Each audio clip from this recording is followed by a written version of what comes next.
Attention, attention please. Stand by for another episode of When Humanists Attack.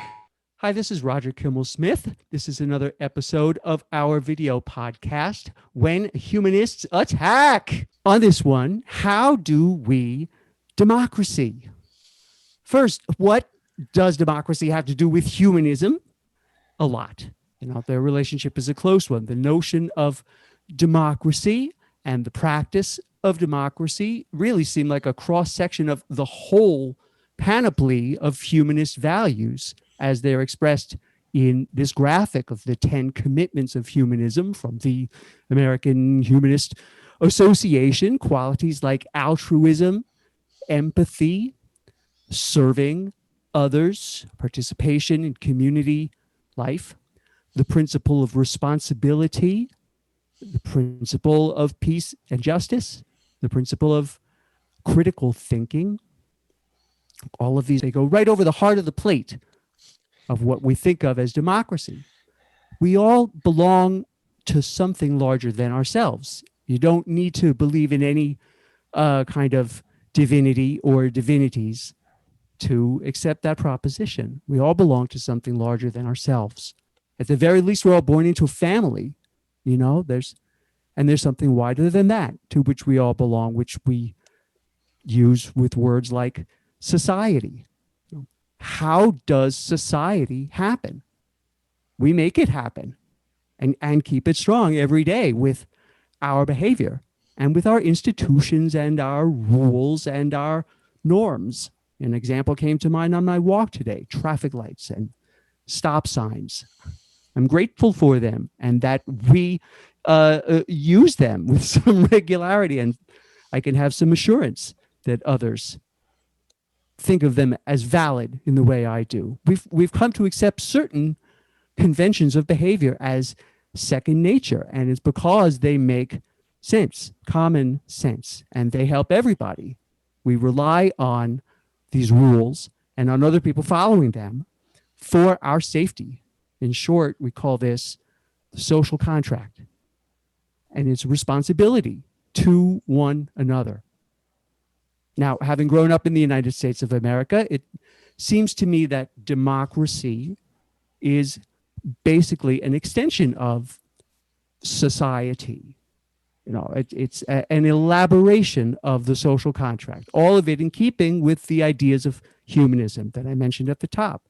Instead of government derived from the divine right of kings, in other words, God, we have government that gets its mandate from human beings. All of us together, we the people, human sovereignty.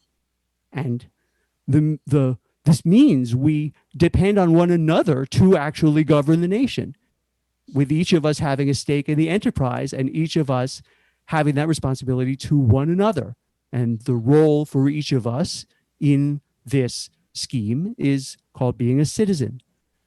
The idea is supposed to be that a citizen is a real office with real duties. It's like being a soldier, except that it holds for all of us in peace as well as war, in sickness as well as in health. For example, if there's a pandemic, you wear a mask over your nose and mouth in public. This is just an example of the social contract.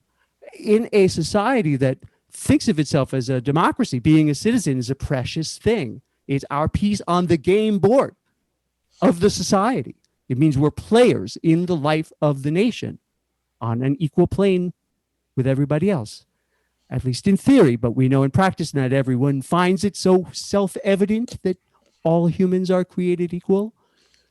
Yet we have progressed somewhat from the 18th century concept that citizenship and the franchise were available only to pale-skinned males who owned a certain amount of property. In the 14th Amendment to the United States Constitution, which was passed in 1868, it says for the first time, and I quote, "All persons born or naturalized in the United States and subject to the jurisdiction thereof are citizens of the United States and of the state wherein they reside, and that the state shall not deprive any person of life, liberty, or property without due process of law, nor deny to any person within its jurisdiction the equal protection of the laws. Of course, it must be noted, if only parenthetically, that same text has also been used by corporations in the United States to derive the whole legal edifice of corporate personhood and their rights in perpetuity. But just look at this. In that same amendment, Section 3 of Amendment 14 to the U.S. Constitution, it says, no person shall be a senator or representative or hold any office under the United States who, having previously taken an oath, to support the Constitution of the United States, shall have engaged in insurrection or rebellion against the same, or given aid or comfort to the enemies thereof. We're recording this episode on the 14th of January, 2021, and we have just witnessed a very stark example of insurrection or rebellion against constitutional government in this country. And it seems to me we can't take our democracy so for granted anymore. It's now in a crisis that may very well deepen and may very well last far longer than a few days. And if it gets worse, it threatens to tear a great deal of our social contract to shreds. But if we can resolve this crisis, if we're capable of that, we're moved toward resolving it, it could ultimately strengthen the social and democratic fabric of the 20th century United States. And here to discuss these matters with me is one of the country's leading scholars of democracy, John Gastil. Hey, John. John is a distinguished professor in the departments of Communication, Arts and Sciences, and Political Science at Penn State University. Also senior scholar at the McCourtney Institute for Democracy, based on that campus in State College, PA.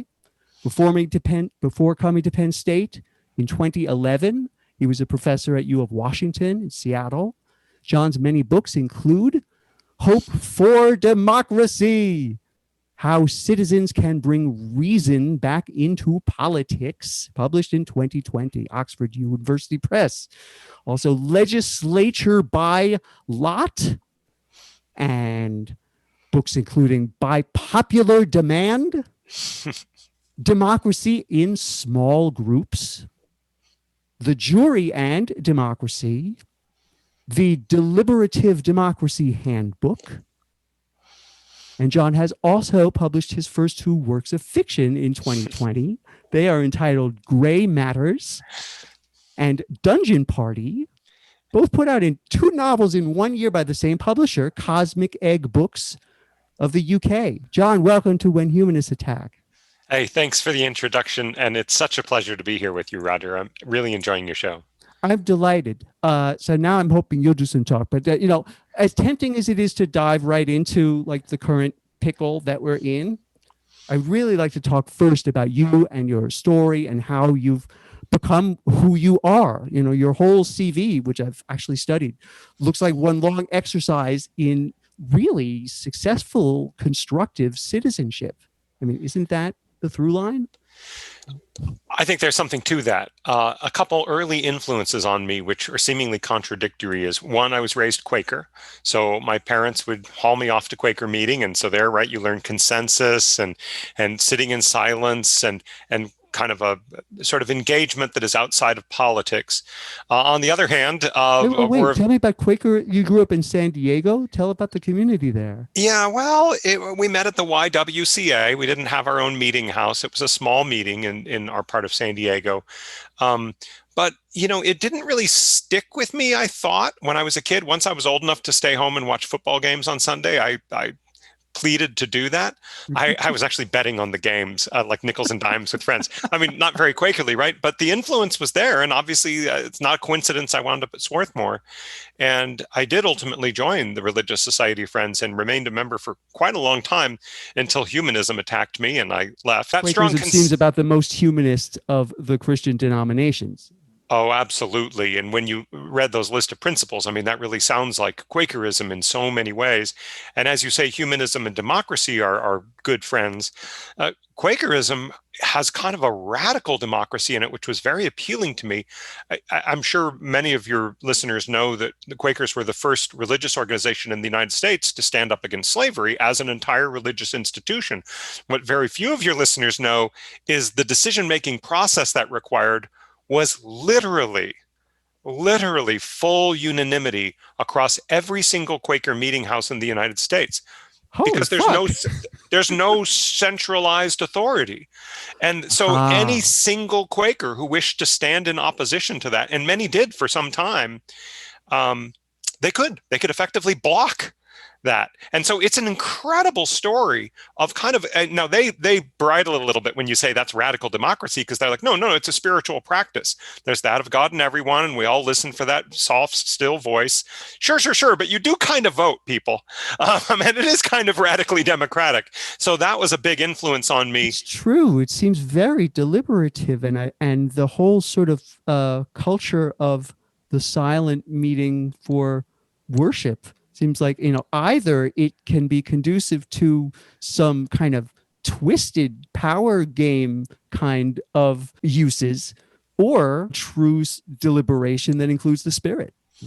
One of my favorite quotes from a book on Quaker process was from Philadelphia Yearly Meeting, where the interviewer was asking, well, what do you do if you can't reach consensus? You're near, but there's one or two holdouts. How can you resolve that? And the answer was, well, sometimes you have to wait for a couple good Quaker funerals. Meaning the solution is not available until they die. I see. Yeah, basically we're going to have to just wait this one out. My dad ran for Congress in 76. My mom later ran in 92, both unsuccessfully. But even before that, our family dinner table, I swear Roger Ailes must have had a camera in the house, because I think we were kind of a prototype for the most volatile kind of talk format. We had horrible arguments and debates in the house, not very Quakerly in so many ways. And I in high school, I got pulled out of a world geography class once and told, you should be on the debate team. We're going to have you introduce you to a couple seniors, and they're going to lure you in. And then I did debate all through high school and college, and it was a huge influence on me. Didn't you bring home some sort of trophy? There was, regionals and the states, and you went to the worlds. A few feet behind me, hiding in the closet, is a giant cup, which is the World Parliamentary Debate Champion trophy. Now my debate team did not prevail, but I got the top speaker points because I was being voted on by my peers. I mean, they were judging me. So it felt like kind of a lifetime achievement award for being just a nice guy who was fun to debate. And so in that final tournament, they were judging me and thought, yeah, no, you did really well. And I always like to be humble about it. And I say, well, best speaker in the English speaking world. So I got a big piece of hardware still. Your father ran for Congress and your mother ran for Congress in different decades. Different and eras, they had terrible arguments. I'm not quite clear what you mean by terrible arguments, but somehow it all seems to connect with you gaining this incredible capacity for debate. Well, yeah, I mean, I have a consensus tradition being infused into me and a very adversarial one. Just strong disagreements. And when they weren't disagreements between mom and dad, I mean, my oldest brother is quite an orator and has very strong opinions. But as much as he might push my buttons and make me crazy, he would also say things that would challenge people, but were sometimes spot on.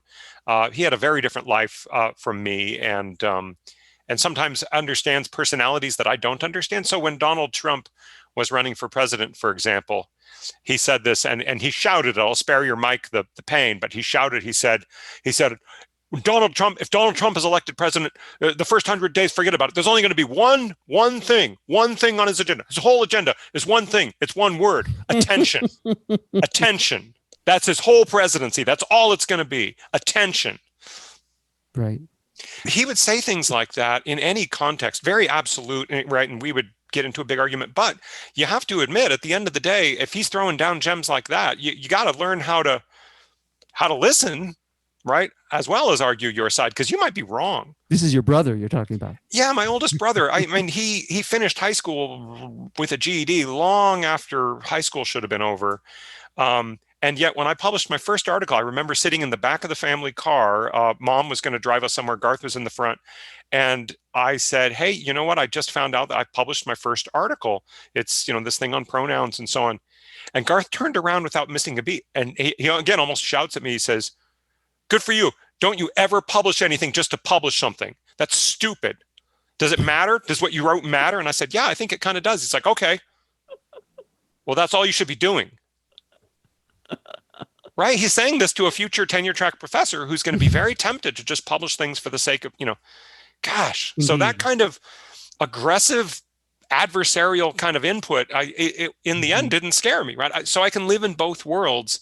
I can advocate for a very rational, very empathic, right, kind of intense deliberation. And I used to run campaigns too. I wound up running my mom's campaign in the last 3 months. So I can be very adversarial too. And I think that mix has given me a unique perspective because I am at once both very idealistic, right? The book is Hope for Democracy this year. And at the same time, I'm very pragmatic, very realistic about, what do we have to do to restructure, as you said, our institutions and norms to promote the kind of deliberation I want, because it's not just going to come rolling off the hills. It seems clear in your books and in your research, you've done really detailed work about specific initiatives that all seem to have this, the through line of promoting deliberation on policy issues. One of the institutions I studied, for instance, is the jury. Now, earlier when you were talking about citizenship and the sort of the responsibilities we have as citizens, a federal judge once pointed out that I think there are only 6 constitutionally specified offices. This is sort of surprising in the Constitution, things like the president, vice president, and so on. 2 of those are 2 types of juror. That is 1/3 of all the constitutionally designated offices are reserved for people who are unelected. It's kind of remarkable when you think about that. But the reason I studied the jury then for 10 years was I thought, wow, this is a deliberative institution that already exists. So often I'm writing about things that I think should exist, but this thing already exists. It's completely taken for granted. We're not appreciating its potential impact on democracy.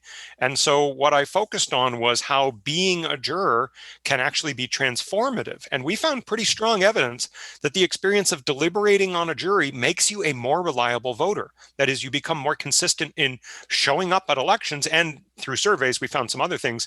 But the fun thing about the voting behavior and the jury behavior study was there was no survey data involved. It was merging official jury records, which were public record, with official voting records, and literally being able to trace what was your voting history before you got called for jury duty and then after. And even just looking at those people who were seated on a jury, because there's lots of reasons you do or don't get seated on a jury. Once you're seated on a jury, a natural experiment occurs, which is some of you, even though you're duly sworn jurors, won't get to deliberate. There will be a mistrial or any number of things will cause you. And you don't become a better voter. It's those jurors who get to deliberate. And importantly, whether or not they reach a verdict. We thought it was going to require, winning the game, right? If you reach a verdict, you'll be kind of satisfied and you'll be more engaged. But no, it's the deliberation itself. It's playing the game that makes you appreciate your responsibilities in other realms as a citizen. And the reason we focused on the jury was because it was there. It was a deliberative institution we'd already created, but taken for granted. Remember how you started. You said, we take democracy for granted too much. Well, we do that in big ways, and we also do it in small ways. Oh, and I imagine that in Athens, in Rome, these places we take as the model, the juror experience was, far more widespread as the citizen body was smaller. Well, that's right. Exactly. More widespread, but also more selective, right? In that, obviously who wasn't a citizen. A funny thing, though, about our research on the American jury and its civic impact is there's been some uptake in the United States, some interest, but the real interest has been overseas. As they said in Spinal Tap, I'm huge in Japan.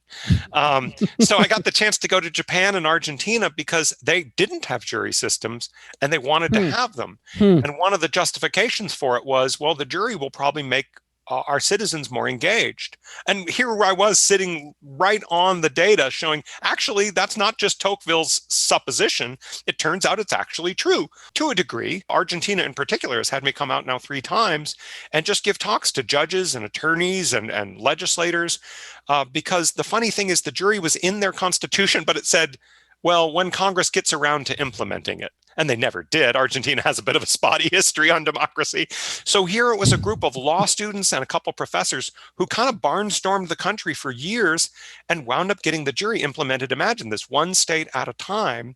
And they would fly in these people from the United States. So in fact, even the US government actually paid to bring me out once. And so it was a real neat example of how, even looking closely at our democracy and understanding it better, even if people in the US still don't quite get it and they still take the jury for granted, potentially it can have a bigger impact, which makes it all the more tragic that we're tarnishing the reputation of our own democracy now, because it in some ways makes it harder to export some of the best ideas and insights from this country, because frankly, we've lost a lot of credibility in the last few days. Yes, and one wonders, whether we're going to develop the humility, another of the humanist values, in order to sort of import or re-import these notions, to recognize that there are lessons to be taken and to take them. I think maybe we should know a little more about your mother and your father. These factoids that they became candidates. Both academics, very much so. My dad was a geologist, a geology professor, and studied Baja California. My mom was in English and writing and music, wound up teaching violin. So I certainly was one of those kids raised in a household where there's a high expectation for education. And it wasn't until I was actually writing my dissertation, I can remember having this experience sitting at my old little computer, well, it wasn't so little back then, looking out the window of a basement little apartment and thinking, why am I getting a PhD? Like, whose idea was this? It felt like, I just kind of sat with it for a little bit and was like, I think my parents implanted in me an expectation about this degree that is honestly about the equivalent of graduating high school. That is, of course, I was getting a PhD. That's what one does, right? And I was like, statistically, I don't think it is what one does. But here I am halfway into a dissertation. I don't know what I'm supposed to do with a PhD, but it seemed like Thanos inevitable. Maybe it was my almost discomfort with the PhD that set me up for an odd career, because I didn't apply for any academic jobs once I got my PhD. I've asked my dissertation advisor about this years later. Oh, really? You weren't going straight ahead? No, I thought academia was nutso. I mean, I had encountered some serious psychological dysfunction in my graduate program, and I thought, I'm going to run screaming from academic departments. I have no interest in this at all. This was in Madison? Yeah, and I wound up moving to Albuquerque because an old high school friend was there. And the job I found at a research institute might look like a perfect fit for me. I found it in a phone book after having spent weeks trying to network I wanted to be a mediator. That's what I wanted to do. Really? But mediators, it turns out, aren't jobs. So it's not really something you can become if you have no other source of income. So I found this thing called the Institute for Public Policy in a public phone book in the public library in Madison, Wisconsin. They had an Albuquerque phone book, pre-internet, right? And I just cold called them, and I got to their director, and he said, well, we were thinking we needed to hire someone before too long. Are you going to come out for a visit? And I did, and they liked me. And then about 4 months later, they called me from a hotel in Vegas, and they were like, oh, do you still want that job? Because we were talking about you today. And I was like, yeah, I want that job. And so that's what I did for 3 years. And then I got an academic job. So wait a minute, what year was this? So 94, I left Madison, drove down to Albuquerque. Mm-hmm. And then I worked at this research institute for 3 years. And I see. Then I wound up. What did they think you were to do? And what did you get done? They just had me write reports. I mean, analyze data, write reports, analyze data, write reports. And I wrote a few articles on the side, but mostly I was just a machine of producing research output for the director and the institute. And it was mostly super interesting, But it wasn't bad preparation for then becoming a professor, because it kind of honed my presentational skills, my ability to present data for a public audience, for legislatures and so on. It was part of the University of New Mexico, but it wasn't a conventional sort of professor type job. It was really just a research manager or something was the name I came up with. And I didn't want to leave Albuquerque, but fortunately everyone around me said, "Are you nuts? These people are calling you up and asking you to apply for a job, and you should apply and you should go get that job." And there you are. That's the University of Washington. The fact is, they'd done 2 failed searches. They had not been able to hire someone who they wanted, and I kind of did what they wanted, and they found me because of some stuff I published, and called my advisor, and he said, "Well, he's in Albuquerque. I can't tell you what to do with him, but maybe he'll want the job. Just try him." On paper, it looks like you have progressed through what I think of as the cut and dried steps, to progress in an academic career. But you're telling me that it certainly didn't happen that way, or you weren't even thinking of an academic. I mean, tell me about leaving the Swarthmore, and then how it got to graduate school. No, I'm with you, Roger. The reason I went to graduate school in communication was a girlfriend. Leah Haravon, and I had taken a course, and it wasn't even an official course, in like human relations or something. And she asked the person who ran it, "What's your degree in?" And she had a master's degree in communication. So Leah was going to do that. Well, she didn't do that. But in the meantime, I thought we were. So I applied to grad school. Wisconsin looked like a really good program. I didn't understand what it was at all. In fact, the program I was going to study there, in this special international negotiation program, literally, Roger, I walked into the building as a new graduate student, all bright-eyed and bushy-tailed, to see my professor who ran that program walking out of his office carrying a cardboard box. Not because he'd been fired. No one had told me the program was canceled. So I went to a graduate program to study something that didn't exist. Even the graduate student, who was his parents were famous negotiators. It was a neat connection we had. He was leaving. Nobody told me. I mean, so how random is that, right? And then, of course, I go to Albuquerque because of an old friend who I thought, it'll be fun to hang out with Todd. It'll be warmer weather, right? You can imagine my Swarthmore professors were beside themselves, like, what's it going to take to give this guy some sense of direction, right? But as you say, when you look at it on paper, it sure does seem like it makes a lot of sense. If I have my chronology right, you were working on, and then you did publish the small group democracy book during those years of the 90s. Yeah. And I'm interested to know how you came back around to it and published a second edition of it. And so what is still of strong and lasting value in it? Sure. So Democracy in Small Groups was my first book. And I was, again, fortunate because I was studying a housing co-op in Madison, Wisconsin. A food co-op. I lived in a housing co-op. And they agreed to be part of an intensive ethnographic study only if I would seek publication. So they didn't want to be part of somebody's master's thesis stuffed in the library. So that kind of gave me this weird external motivation to try publishing a book as a graduate student, which I did, but otherwise that would have looked ridiculously presumptuous, which it probably still did. I really did focus on what does democracy mean at the level of a small group? What would it mean to be equal at that small face-to-face level? But the book ended talking about, well, okay, but how would a small group potentially fit into larger democratic systems, things like a jury? So when I published the first edition of the book, it was really about the small group, and that other stuff was just kind of imagining, how we could transform democracy to have more deliberation in it. By the time the copyright reverted to me from the publisher, and I had the chance to publish a second edition, which is almost basically for free, I did that. And the biggest changes to the book are in the last chapters, because the world had changed so much, because some of these ideas that people were kicking the tires on back then actually got implemented. There are all sorts of democratic innovations that harness the power of small deliberative groups. And that's what Hope for Democracy is about a particular election reform in Oregon. And the book By Popular Demand from 2000 was a book that advocated that particular reform. So it all does, as you say, there is a through line that kind of weaves all this together. And it's, looking back on an academic career, I just am so fortunate to have had the chance to kind of dream, right? Study the world, see some of these dreams get put in place, and then study them again to see if they worked, right? That's incredibly gratifying. Yeah, it is remarkable. I'd like to hear more about, I guess, the derivation of the program in Oregon. Well, let's do that. So by popular demand, you see me blending the experience as a campaign manager with my deliberative aspirations, in that you're not going to get the public to deliberate in a profound sense, but voters do respond to signals and little cues that can guide them.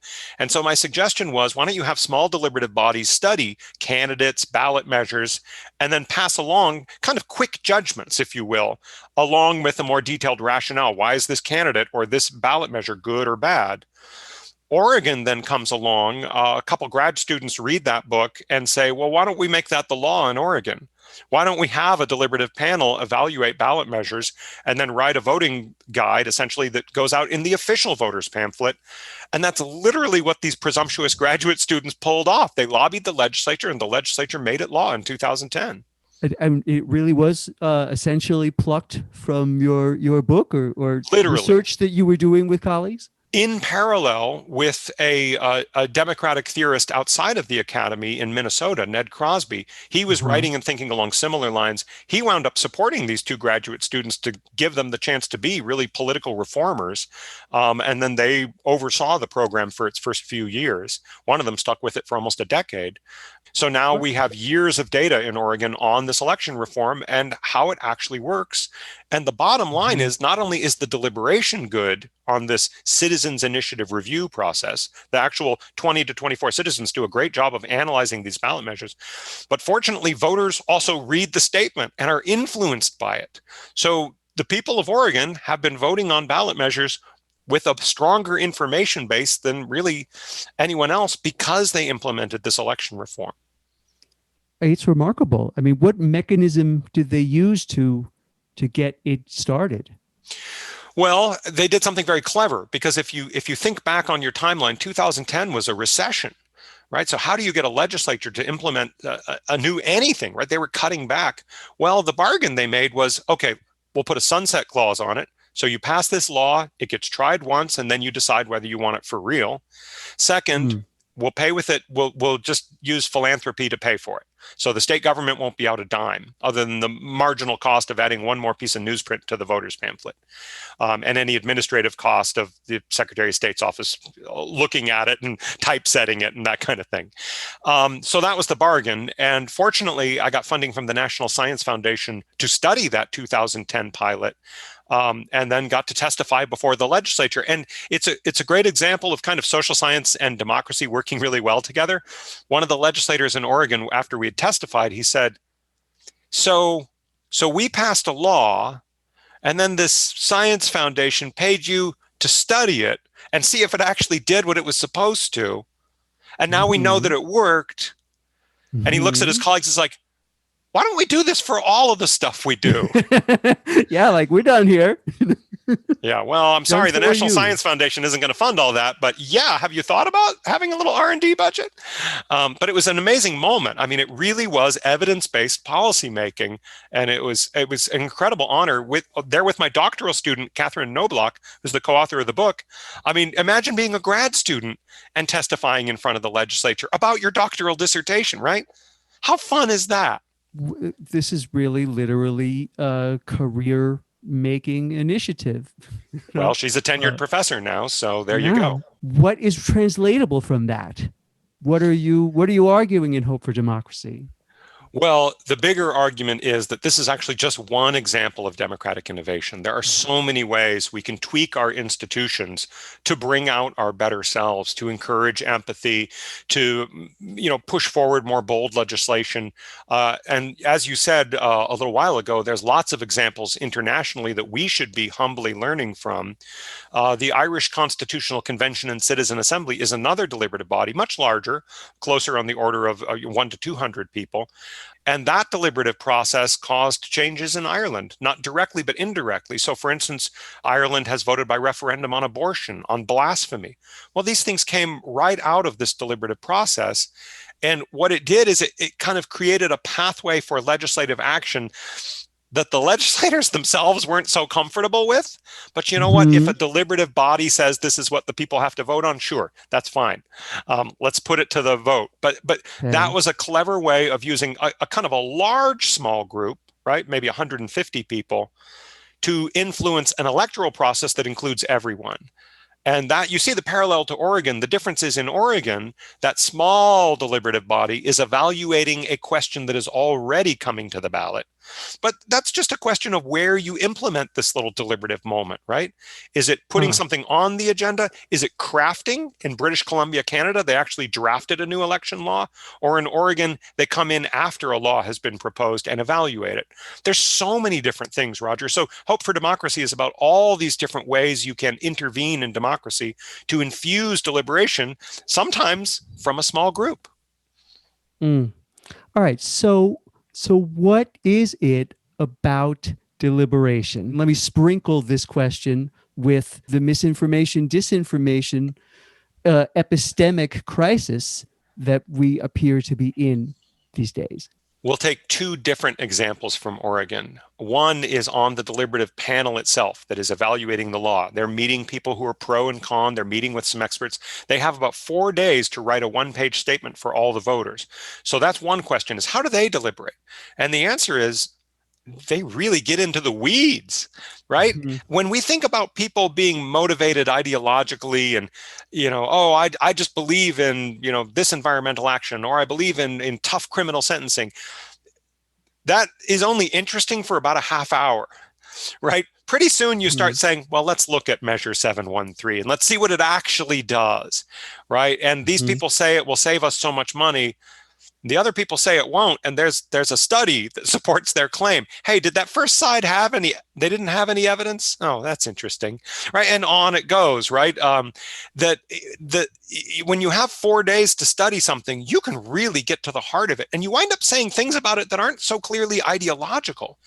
You say things like, hey, this mandatory minimum sentencing law has some clearly unintended consequences. It would put a 20-year sentence, for instance, on a 17-year-old sending 2 explicit pictures of themselves to a 15-year-old at their same high school. 20 years. Even the proponents acknowledge, oh, that wasn't what they meant, but they can't deny that that's what the law says, right? And you keep running into these problems with your legislation, or sometimes virtues of it that withstand that level of scrutiny. So that deliberation gets past ideology by the sheer force of the details.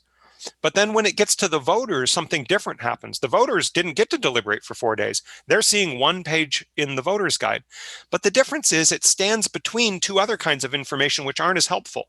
On the one hand, the state of Oregon tells them in very technical language what they're voting on, and out of a concern for neutrality, not super helpful information.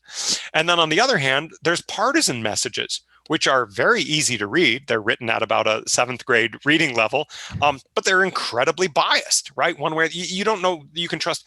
Right in the middle, written at about, quantitatively, about a high school or 1 year of college reading level, kind of right between, is this statement that tells you some very straightforward information about the measure. It tells you what are probably the strongest arguments for and against, and leaves it to you to decide.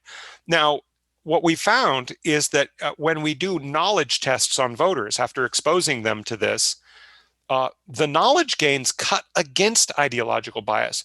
So, Roger, if you're a liberal, there are certain things you want to believe, that you have an understanding of the world, and there might be some uncomfortable facts, or what Gore called, right, inconvenient truths. Right. Well, those are actually the things you're most likely to learn when the Citizens Initiative Review Statement tells them to you, and vice versa for conservative.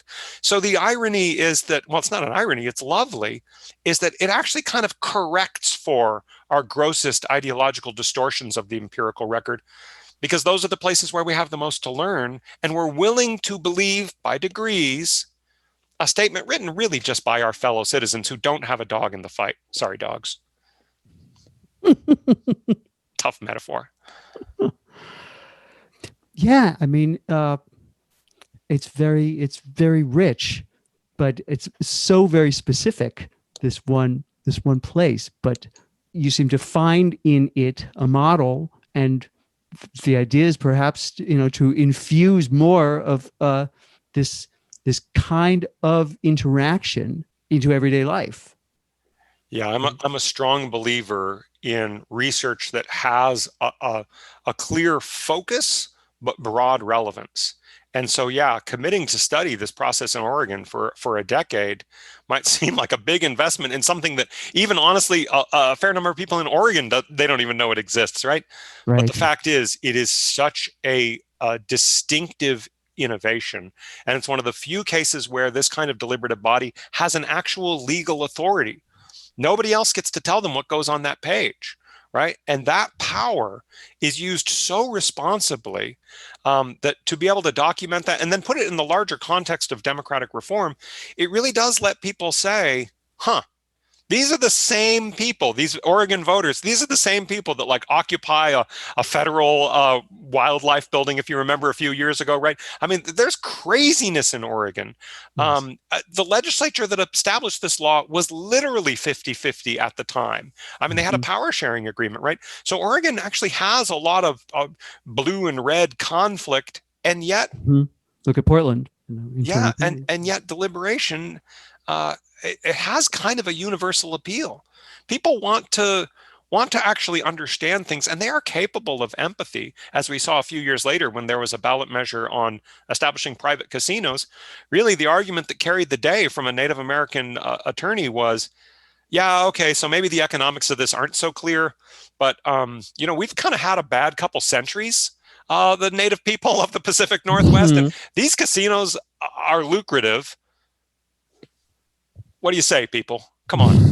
And you can really read that in the statement, right? That it's, let's have some empathy here, right? A very Huh. disadvantaged community is greatly advantaged by the status quo. It's not so clear that changing the law, won't really undo that. So let's just leave it Hmm. alone. And Hmm. then the private casino campaign basically abandoned ship after the Citizens Initiative review. That after that result was made official, they just gave up. They just thought, well, we can't beat that. Well, it's interesting. I mean, that sort of appeal, it sounds like, is one that you wouldn't have heard, that this indigenous community would not voice in itself, or even its advocates would do so. Where else was that going to get that argument to get advanced? Right? It's What's neat interesting. is we talk about this guy Jason that was their lead advocate in some detail, because he was up against, you can imagine, the private casinos had quite an army on the other Mhm. side at this 5-day process, and he was not so sure that this was going to be a good thing. But he figured, well, we have to represent ourselves, right? I can represent ourselves. I can make our arguments to this body and see what happens. And by the end of the process, the other side was just in flames. I mean, they were trying to do everything they could to delay the process. They were throwing up legal objections. They were throwing everything they could at it. And it's just this one guy on the other side is like, I think I won. and he had the better argument. He had the better argument. It raises the question of how much of the political communication that we are relying on at the national level is done in bad faith, and what does it mean from a communication standpoint that this is our dialogue? There's been so much corrosion, it seems to me, of political language in these last 4 years. Can we deliberate our way out of this mess? Well, and you could be referring to any number of messes that are real serious, Yeah. often global, right? Whether it's global warming, a global pandemic, global economic difficulties. And I have for years worried that not China, but Singapore is actually the greatest threat to democracy, because they're kind of sort of democratic.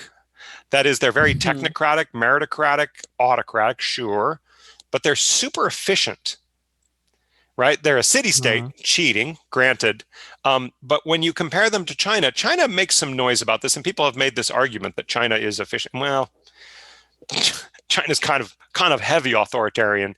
No, Singapore, I think, is a greater threat to a country that might be thinking, well, do I really want that American democracy? Because they don't seem to be able to competently govern themselves. mhm. And in the context of COVID, I'm actually hoping to be able to go to New Zealand this summer because, Hmm. among other reasons, New Zealand crushed it Right. You know that as we're doing this, they literally have no active COVID cases other than those that are, of course, in quarantine, because if you come to visit New Zealand, you're in a hotel for 2 weeks. And yeah, some of the people in those hotels have COVID. They're never going to get into the community and, in that condition. But they had to make some very tough decisions. They went into an extreme lockdown in New Zealand early on. And the approval of the government is on the order of 80%, way above the European countries, let alone the US. And so there's a fascinating question there. Again, it's a small nation, but boy, talk about secret sauce, right? New Zealand has a combination of competent government, but also a public that on balance is willing to trust the government. Now, that's not to say there haven't been protests. There have been concerns about civil liberties and people have had protests, but they still pulled it off. I mean, right now, as we're doing this interview, you and I are not wearing masks because we're in our separate, living quarters. In New Zealand, nobody wears a mask. Why would they? There's no COVID. That's not fake news. That's literally the case. Now, if there is a case, the consequences are dire, right? They're going to lock it down until everyone's contact traced, no questions about it, and that's solved. Right? I see the look on your face. It's like, yeah, that wouldn't happen in this country. People don't even trust the contact tracers, just for starters. I'm so glad to hear that, you're angling toward working on this, because as you described it, it certainly does sound like a really rich, case about what political communication can be, how it can work properly. Well, I think colleagues in New Zealand will be providing the answers. All I hope to be able to bring to it, and this is some of what I do with research at this stage in my career, is I bring to it a bunch of concepts and theories and knowledge, and hopefully work with people who are smart and know what they're talking about, and I help frame it a bit. So I do suspect that part of what's going on in New Zealand is deliberative. Right? There has to be some way in which the government is able to give reasons for its actions that the public finds persuasive. So all the way back to when you talked about humanism, institutions, norms, traditions in an interesting and complex multicultural society in New Zealand seem to have the right mix of ingredients for a government that needs to take drastic action to have the trust of its public that, yeah, okay, go for it. Let's crush this thing. We'll do it. We can do it, right? And doesn't that sound lovely? Yeah. Aotearoa, New Zealand. I've always heard it called by my closest Kiwi friend. So, if somehow have been able, at least on some level, in some idioms, to sort of handle the multicultural question. Absolutely. And some of my Australian colleagues will tell you that New Zealand has led the way on that issue in terms of Aboriginal culture and the integration into the political system. So many places we can go. What is your digital democracy initiative? And several questions about social media and the media environment that we're in now, the threat of usage of data, surveillance capitalism, and how it all can be turned democratic. So a lot of that obviously is outside my wheelhouse, outside my expertise. But the weird little thing I bring to it requires me to bring in one more strange part of my personality, which is I've always loved games. I've always loved games. When I was a little kid, I would make games, sort of Monopoly style games, and my mom would laminate them and encourage me in various ways. My mom at one point said, you can play computer games all you want as long as you write them. And so I wrote this horrible version of what was the one where the little missiles are Missile Command, I think it was called. It was just awful. But a friend of mine and I, we played that thing endlessly on, a little, what was Commodore 64 or something. So games and game design got bore into me. And then I had the serendipity after playing a mobile game, a little Marvel themed game for months. What fascinated me about it was I was playing the game, but to play the game competently, I had to be part of an alliance of people, total strangers, playing the game together. And fascinating how we could respond to incentives and how we could motivate each other, right? It often required a certain level of effort from everyone to achieve things. Well, as long as we were motivated, we would do things we wouldn't otherwise have done. And I thought, that's interesting. What if and I thought about some other projects I'd been associated with. What if your success in a prediction market, these are these places where you try to predict what's going to happen in the world and you get points for being right. What if your success in a prediction market brought, sort of rewards into your alliance, but everything was really political? Well, it turns out there's tons of research on these prediction markets, and they can absolutely crush ideological bias if the incentives are strong enough. A right-wing think tank will give you a pretty accurate prediction about the Middle East if there's like $1 million on the line. After all, this gets back to your question. Maybe a lot of the rhetoric is disingenuous. Some people say, and this debate's going on right now with Ted Cruz, well, maybe they're actually quite stupid. Maybe it's not that they're evil geniuses. Maybe they're just evil and dumb. The prediction market research suggests that at least when it comes to these ideological kind of think tanks and things, they're quite smart. They are being disingenuous, as you say, when they tell you that something's going to happen, when in fact, if the incentives are there for them not to misrepresent it, they have a pretty good idea of what's going to happen, right? So my idea was, interesting, you can probably combine all kinds of different interfaces online that create all sorts of incentives in the same way that, how you behave in an Uber is related to how you get evaluated as a driver and a passenger. There are all kinds of interesting ways you might be motivated to deliberate in some of these online interactions. If, let's say, for instance, the other people in the group were going to evaluate you based on how well you responded to disagreement, whether you introduced new ideas into the discussion. Maybe the more diverse the group you're in, the more is at stake in terms of the little points you could get, right? And the word gamification rubs a lot of people the wrong way, but I kind of dig it, because if you really are thinking in terms of game design and game principles, it's really just about human behavior and motivation. And it's not manipulative as long as everything's just laid out on the table. This is how the game works. We understand that if we play the game this way, we're all going to be better off. So go to it. That's what this democracy machine stuff is about. And it's so enjoyable because you can be really creative about the incentives and come up with things that, haven't really been implemented in games yet. But when the game is kind of democracy itself, you would start to think about, that would be an interesting way to play that. These citizen pieces, these concise and unbiased presentations of issues and arguments on these ballot propositions have been able to reach voters, make them feel more informed, and impact their voting behavior. I wonder, can we use this formula on a wider scale and use it to target the disinformation and the fervent belief in things that are not true that we're seeing these days? I also worry about just the sheer scale of misinformation, and there's no better representative of it than QAnon.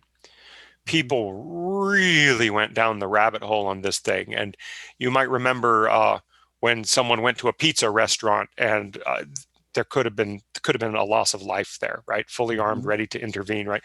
We thought, well, that's as bad as that gets. Well, it gets a lot worse, it turns out. Yeah. But there's great research on QAnon, which makes the point I'm making about the democracy machine. It works because it's a compelling game.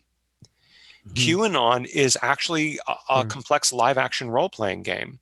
You are involved in this interesting story. It's like one of these murder mysteries that's unfolding. You keep getting clues, right? We're going to hear something new from Q. And there are people in quasi-puppeteer roles, but it's complicated because it's kind of a distributed game. Even the people sending you the Q signals and so on aren't so clearly coordinated. We'll learn more about that in time.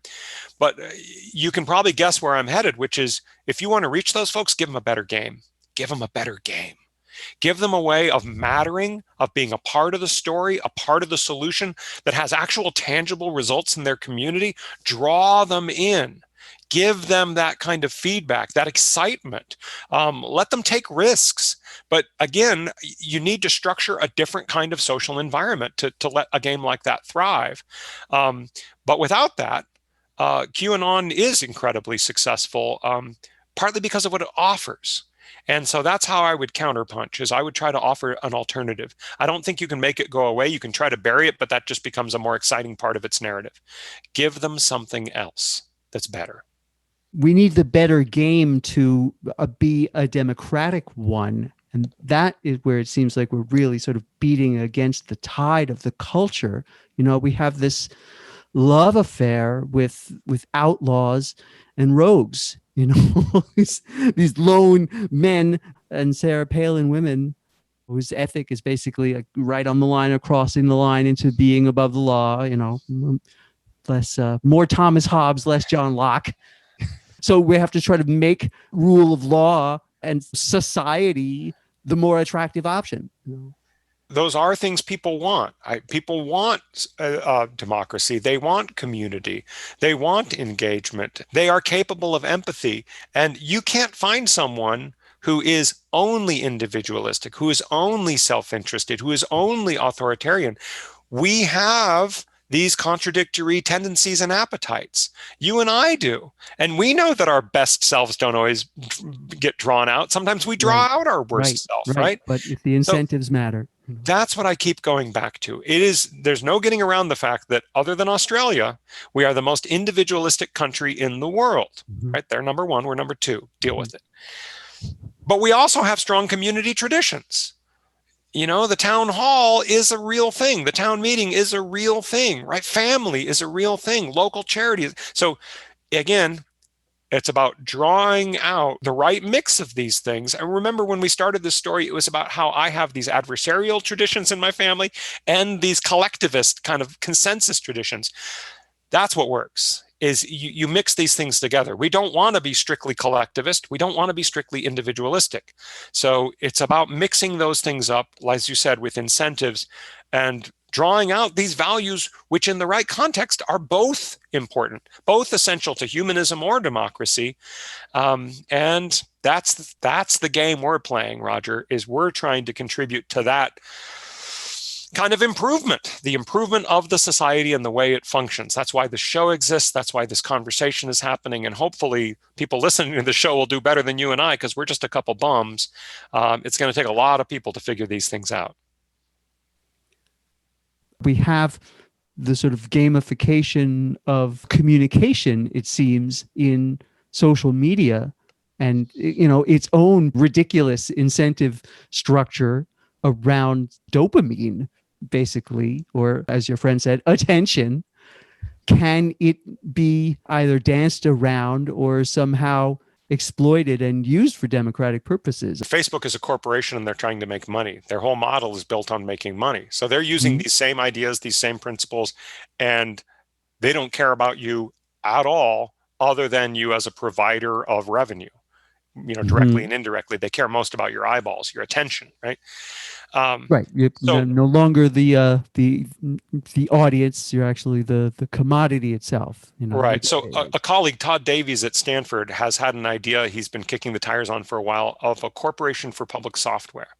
So the Corporation for Public Broadcasting played a really important role in helping to really develop public radio and public television, which were kind of a mess all over the country, disconnected, discombobulated. And now, I grant their viewership is obviously not going to rival the most successful commercial networks, but it's really quite an accomplishment what they've done. Why couldn't we have something like this for software that actually is creating public interest software, or not necessarily even creating it, but just subsidizing it, licensing it, and sustaining it, and so on, so that these tools for instance, how you interact with your local government don't require your local government to buy some piece of software from Nation Builder or something that they have no control over and they have to pay a license for every year. What if it was created in the public interest, funded by the Corporation for Public Software? And for that matter, you could actually live in any number of cities across the US. And if they're smart, they're all going to be running the same software, modified to their own particular interests and needs, sure. But it would do for online engagement what Robert's Rules of Order did for public meetings, which was actually standardize them in some ways, create a common architecture for democracy. Whether or not you like Robert's Rules, it actually did lay out some pretty democratic principles for process. Well, why can't we do that for software? Why can't we have a way for you to contact your city councilor that is going to be functionally pretty equivalent, even if you're moving across the country, and impactful because of the way it's designed? There are the wikis. There is open source software, so this culture exists. You're speaking about just making its incentives more public, more deliberate? And sustaining it. So when you start to describe, say, open source software and so on, with a few really remarkable exceptions, they tend to come and go. Software that's funded by foundations to the tune of millions of dollars even comes and goes. There's nothing to sustain it. Foundations are interested in creating something new. That's great. Coders are interested in creating something new. That's great. But who's there to fix it? When the JavaScript changes, when the browser changes, when our needs change, when the way we communicate changes, right? All these things, this code base has to be maintained and improved continuously. Now imagine if this Corporation for Public Software, unlike the Corporation for Public Broadcasting, was itself actually more democratically structured, right? That you and I have a chance to have a voice. Now here comes in last year's book, A Legislature by Lot, where there's sometimes where we should consider randomly selecting representatives instead of electing them. And I could see this Corporation for Public Software having layers of representation randomly drawn from the public at large and from its user base to ensure a broad representation. And those voices could hopefully trickle up into a centralized decision-making body that would then put questions back out to the user base and so on. So you could really have a democratic entity governing this democratic purpose. How does this work? Who would be randomly suggested to, or conscripted somehow into what kind of political task? Well, in the context of the Corporation for Public Software, what we're thinking about is some kind of a geographically dispersed quasi-legislative body that is randomly selected among those people who have had, say, a minimum level of engagement with the software. You might even want to populate that body with just the broader public. So you're including people who haven't seen fit to use the software. Maybe they have needs and interests that it's not addressing, right?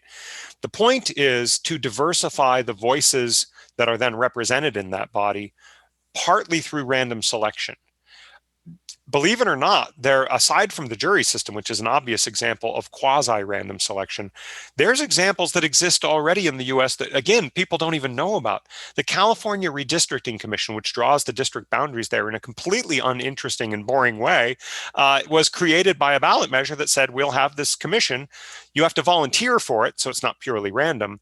But once the political parties get to kind of filter it a little bit, knock out someone who Roger says he belongs to this party, but I know him. That's a lie, right? So they wind up with Democrats, Republicans, and independents that are bona fide. Then they randomly select the members of that commission, and it does a great job and doesn't really represent any particular partisan agenda. Now, Colorado and Michigan passed laws in 2018 to say, yeah, you know what, that looks as reasonable as anything. Sure, we're going to do a quasi-random redistricting commission too. Why not? So this idea of random selection becomes the fancy word sortition when the random selection actually puts you in an office. It's sort of like election, but instead it's sortition. And it can be used in all kinds of different ways. So these are just a few examples, but it's being used, as you pointed out earlier, there's a lot of international innovation. The Irish process we talked about, that was sortition, where people were randomly selected and put on their constitutional convention. Iceland is considering doing something like this for constitutional revision. Mongolia uses a version of this called a deliberative poll, where a random sample of the public gets to weigh in on constitutional amendment questions. If there's kind of a critical threshold of disagreement in the legislature, then it gets kicked off to the citizen body. So there's all kinds of ways of using random selection. And, people have concerns about it, right? These aren't, experienced politicians and so on. But actually, the concerns sometimes are directly related to its advantages. These aren't seasoned politicians, right? They're just everyday people from all walks of life. Usually they're paid. So even if you're economically disadvantaged, there's no difficulty with being a part of the sortition body. And that's been the experience in Oregon, too, is that, it's actually a great opportunity for really anyone. Well, it's hard at first blush to think of random sort of conscription of citizens into public duties is necessarily a good thing in its own right, but it makes sense that it would be an educative thing. There's even a whole line of argument about transforming student government. Because think about student government and the ridiculous elections for student government, whether we're talking about high school or college, right? It's Mhm. really kind of a resume builder for the last person you need to be in student government. And what if we viewed it instead as actually a rich civic educational opportunity that ought to be distributed evenly? Particularly to students who wouldn't run for office, right? Imagine what kind of representation you might get if your student government actually represented your students. So that idea is getting circulated a bit. There's even been talk about it here at Penn State. We'll see what comes of it. But I'm participating later this month in a discussion at Indiana University where it apparently has a little more traction. I wonder what opportunities along this type, but maybe a little broader in scope, we might have, to sort of rebuild confidence in public goods, in some of these basic building blocks of making the public sphere stronger and more robust.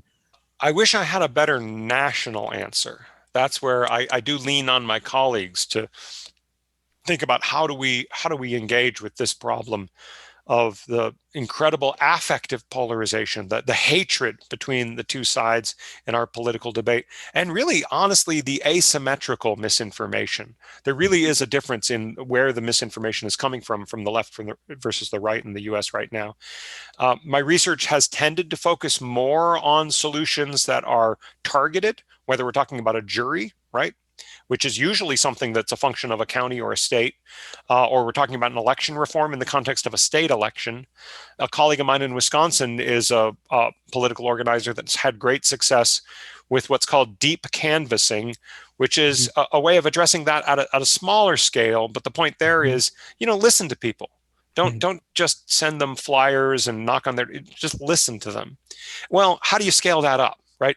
So the scaling up is where I turn to the digital environment. And that's where I think you may be able to come up with some solutions that are implemented at the local and state level, but wind up having national consequences because they scale at no cost. That's my aspiration. But as you can sense, Roger, that's a long-term aspiration. It's not a great fix for the problem we're facing right now. It may be too big to speak of them. We do have one little help from the president, and the circumstances of his election has sort of recovered interest in things like decency or language of that type. A thin reed, but one on which it seems like we need to build. I hope you're right. Campaign rhetoric is never going to be particularly restorative because it's just about winning elections at the end of the day. If it's not, you're going to lose that election. Either that or you're an incumbent who's untouchable. You will hear some beautiful rhetoric from people who have no functional opponent. But at the national level, obviously, we're closely divided. And so that's not where the solution is going to come from. It's going to have to come from what happens between elections. And a lot of people are doing a lot of good work. I hope that can ultimately scale up in a way that has real national impact. In the meantime, people who have listened to this, I really do say, look as close to you as you can. Don't try to solve the problems in DC necessarily. Think about who you know, who's in your family, who's in your social network, who you really could stand to listen to. Maybe they need to be heard, right? Maybe there's something you can do to improve that relationship. Maybe there's a local problem you can address. A colleague of mine here at Penn State is considering putting all her eggs in the nature basket, which is to say, you know what, especially during COVID, people are appreciating more and more how we have to do things like keep our rivers healthy. Well, that's a pretty good bipartisan issue. It requires some of the same kinds of actions that we talk about in different policy contexts, but let's talk about rivers for a while and see if that doesn't get us back to a place where we can have conversations about other things that need to change, that are historically more partisan, but having built some trust by working together on things that we both care about for different reasons, maybe we can do some more good over there. That's very well framed. Yeah. Oh, wow. So this long and winding career in the academy, all of these fascinating and highly detailed and sometimes very, very small but deep engagements, and this lifelong interest in games And I'm wondering whether there's a sort of gamification of the research space in your head, that helped you sort of explode into writing fiction. Dungeon Party is the less obvious of the two. It's about gaming culture and about people who play games like Dungeons and Dragons. And I absolutely am thinking about how important these games are to people and the lessons they learn playing them. And role-playing games aren't just a way to lose yourself in fantasy. They're also ways to become better at establishing relationships. They're ways of testing your courage, right? What are you willing to sacrifice to develop your ethics, your knowledge of other cultures? It's fascinating how much people can grow playing these games. And Dungeon Party is about the transformative power of those games. It doesn't always turn out for the better. There has to be conflict. After all, it's a novel. But it was a real chance to play with those ideas. And I do think if we do gamify politics, it can't just be, kind of Candy Crush of participatory budgeting or something. It has to have some kind of narrative arc. The best video games have a compelling story, and you need to be a hero in that story. So writing Dungeon Party gave me a chance to think about these kind of heroic narratives and how they operate on people. Gray Matters is very different. That's a sci-fi tale, near future. That's much more right up my alley. It's very much about political communication. The weird twist in there is it's about a Silicon Valley style company in Seattle that comes up with a kind of tech fix for Alzheimer's. Mm-hmm. And that's a personal issue because we've had so much Alzheimer's in my family. Mm-hmm. But what that lets you explore is, well, okay, I get why the technology could help, with reminders and things to help you kind of stay cognitively sharp. But sometimes do we overreach with technology? I hadn't ever thought of it until this interview, Roger, but maybe Gray Matters is also kind of keeping me in check, right? When you read about the character who has the PhD and does big data analytics and all this social science, there's a kind of cautionary tale working in there that maybe I needed to write for myself. Because tech, right? Tech can go very awry. And when you look at Elon Musk and the Neuralink Corporation, and we'll all be better off if we can just slide a little chip behind our ear, that's in Gray Matters. I wrote that before he came along. And when a friend pointed it out, I was like, this was supposed to be near future, not right now science fiction. So I do worry about the pace of technological change and whether we're really thinking through the potential unintended consequences. That's part of what that novel's about. While also getting somewhat substantively into the world of dementia, right? And its mentalities. Right. The weirdest thing about that is there's a preface in that book written by an Australian colleague that says, you should read this book because a lot of this stuff is already starting to happen, and we need to figure out what's left that we can stop because most of it wasn't good. Right. So all I can tell you is I read this before these things happened. One of the weird things in the novel is there was a comic character I made. Actually, the novel in some ways was inspired by Sarah Palin because I thought, what if there was a Sarah Palin on the left? Someone who really seemed not all that sharp and was saying kind of incredible, unbelievable things. But you know what? She's our candidate, so we support her. So there's this guy, Mahatma Golden, on the left, is the mayor of Venice, California, who wrote a book about our future selves called Be There Then. And he argues that dementia isn't dementia. Alzheimer's doesn't exist. These are our seniors connecting to future generations, and we're not listening. Oh, there you go. And it becomes this very pragmatic message about orienting ourselves towards the future. Don't you want to be that way, Roger? Don't you want to care about what's coming, right? I see. And he's a complete in the same way that infants are corresponding with their ancestors. Well, so now we have had, and by the time people are watching this, probably won't have a president who is absolutely denying one of the strongest medical facts staring us right in the face. And I wrote about it as comedy. I thought it was a little bit much, but, I thought it was funny and I needed it. Trump more than once gave me, solved plot problems. Because, that could happen, right? There really could be someone like that. Tell me about how you got moved towards committing to actually write and finish this fiction. Had you written fiction before? Was it brand new? Were you giving yourself permission? How did it work? gave myself permission and learned from the ground up and worked with professional editors. So I wrote Dungeon Party first, and then about a year later, I wrote the other. I actually did NaNoWriMo, but I made it into NaNoEdmo pretty quickly, because once I drafted them, National Novel Writers Month became National Editors Month, right? But working with professional editors made all the difference, because increasingly the publishers, they don't want to edit your book. They want to just publish it. They're done editing. They don't have time for it. They're not even hiring staff for it. And this is unfortunately is true to a degree academic publishers won't want to admit, but it's increasingly true. So I worked with one editor after another, kept revising. And what I'll give myself credit for is I had a very open mind to the idea that, yeah, no, every draft is going to improve. And I wouldn't be handing it to someone if I didn't want their feedback. So there are really interesting ways both of the books evolved. I would say for the most part, they tightened. They tightened and tightened and tightened. Characters fell away, subplots fell away, and we kept getting back to the core of the story.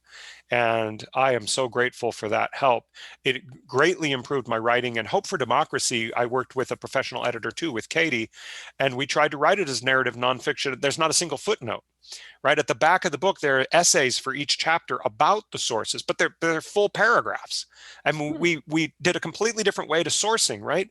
Because we wanted this to just be accessible, 100% accessible, and tell the stories of the people involved. Well, I don't think if I'd written the fiction, I could have written Hope for Democracy. So I think there's been a long-term payoff for me. I hope the novels do well, and Dungeon Party is doing very well because it has a built-in audience of all these gamers who have never had a novelization of their lives. Oh, wow. Quite like that. So that's exciting. That's wonderful. Man, what an overachiever. A beautiful sentiment, eloquently put. Wonderful way to end. I'm so glad that the spirit has moved you to speak with me on these topics, Professor Gastil. It was a real pleasure. Thanks for having me, and thanks for having your show. You're welcome. Thank you for sticking with it till the end. Please do like and subscribe and click the proverbial or empirical bell, whichever you prefer.